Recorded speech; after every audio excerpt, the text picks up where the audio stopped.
Welcome back. I'm your host, Emily, and you're listening to Beyond a Bedtime Story, a parent's guide to children's reading. With this episode, you'll be one step closer to taking your bedtime stories to the next level. So let's get into it.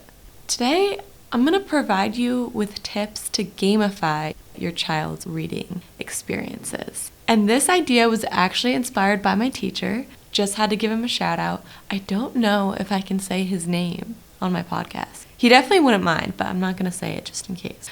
But he has 2 young boys, and he mentioned to me after listening to my episodes, he was like, you might want to do a gamification episode. I'm like, well, what's that? And he was saying that when they give his children like reading assignments, or they're doing reading to like encourage them to be more interested, they developed like a point system, and they gather up a certain amount of points. And gamification, really, as defined by this article that I'm going to talk about, 7 Ways to Gamify Your Studies to Make Learning More Fun, by Oxford Royal Academy. Gamification of learning involves applying the principles of video games to studying.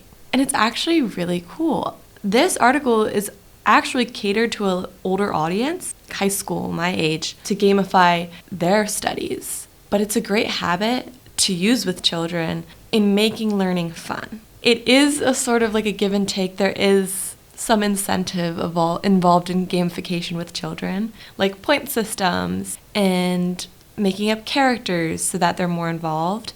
But really, convincing yourself to have fun with learning is a lifelong skill, because you're always going to have to learn more and you're always going to have to motivate yourself somehow.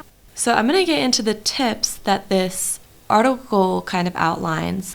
These aren't my ideas. I'm just highlighting my favorites from the article and providing elaboration on them. I'm linking the article in my show notes if you feel like you want to read the actual article, but I'm picking like what I felt were the most valuable strategies and will fit best with young children.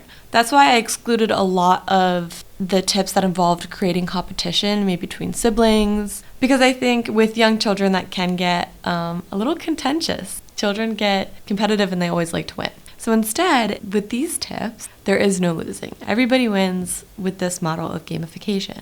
Getting into those tips, the first one that the article outlines is incorporating narrative. Narrative being for them an umbrella for a series of learning tasks may have the ability to sustain your attention for a longer period of time. This would be such as inventing a scenario where they, for example, say undertaking a journey, perhaps through a fantasy land.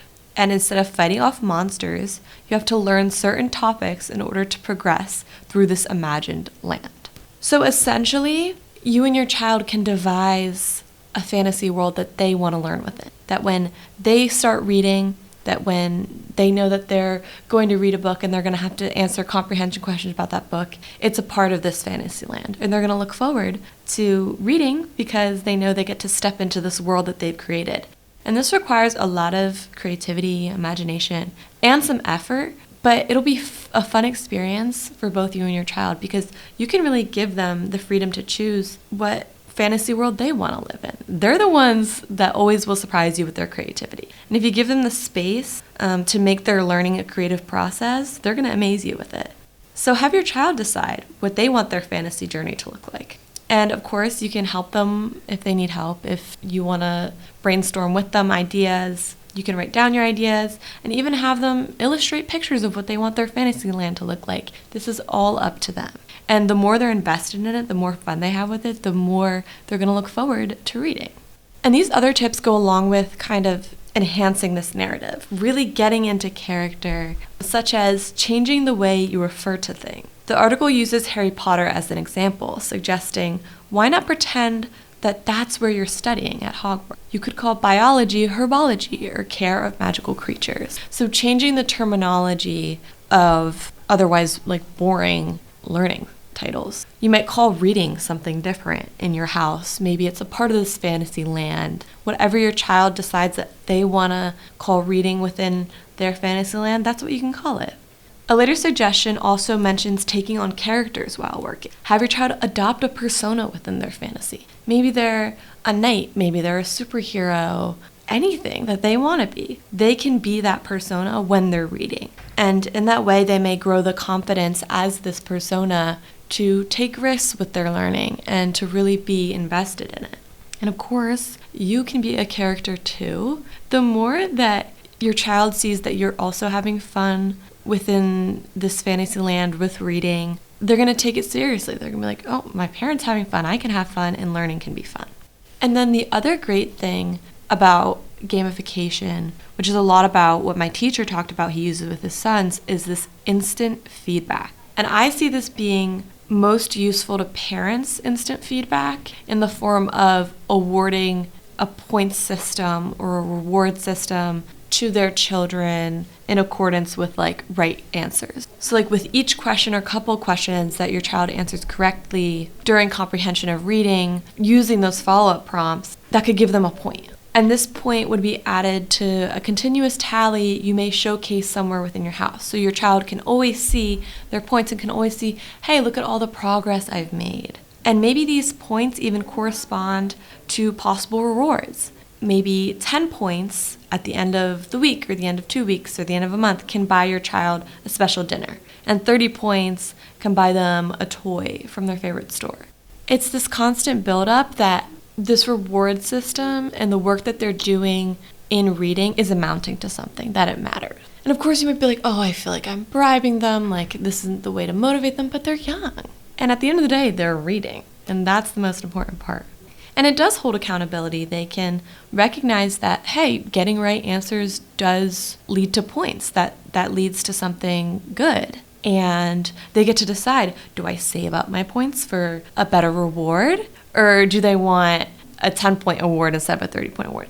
There's a lot that they get to do with it. And there's a lot of thinking and creativity that goes into it. And it's really fun. And also what's good about this is that instant feedback, that they know when I get a certain amount of questions right, I know a reward is coming. And that actually reminds me of my AP Psych class. We talk about reward systems, and this would be a fixed ratio schedule. That's a reward given after a set or known number of trials. And that is actually the best kind of reward schedule for learning, is this fixed ratio schedule. So you're engaging in that fixed ratio schedule through gamification of reading with this point system. According to psychology, that is the best way to promote learning habits, is with that reward schedule. So it must be right then. I hope you had fun with those tips that I summarized, and I hope you can see the value that gamification might bring to your family. Stick around for the next and final segment. It's a short one. I'll give you a brief example of what these tips look like put together.